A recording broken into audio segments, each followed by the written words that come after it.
Història de Xixona al carrer. El pintor José Eduardo López Mira. L'1 de març de 1922, avui fa 100 anys, va néixer a la nostra Xixona l'artista més prolífic i polifacètic de la nostra història, José Eduardo López Mira. Des de ben xicotet es va encaminar cap al món de l'art.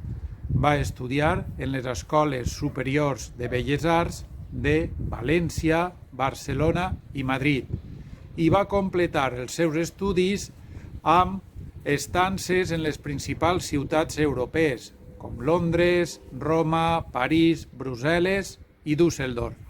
Va ser pintor, coreògraf, director de teatre, fundador del grup de danses de Xixona, dissenyador i escritor, però els millors anys de la seva vida es va dedicar a la pintura.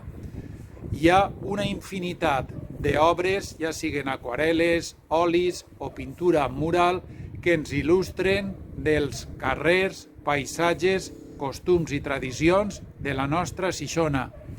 Va ser també membre de l'afamat Instituto de Estudios Alicantinos, assessor artístic de l'Ajuntament de Xixona i de l'Associació de Sant Bertomeu i Sant Sebastià i col·laborador del programa de festes i del diari Guai.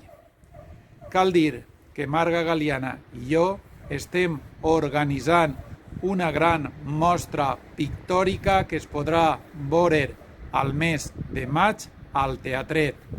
Compta amb el patrocini de l'Ajuntament de Xixona, la col·laboració de la seva família i d'un bon grapat de xixonencs.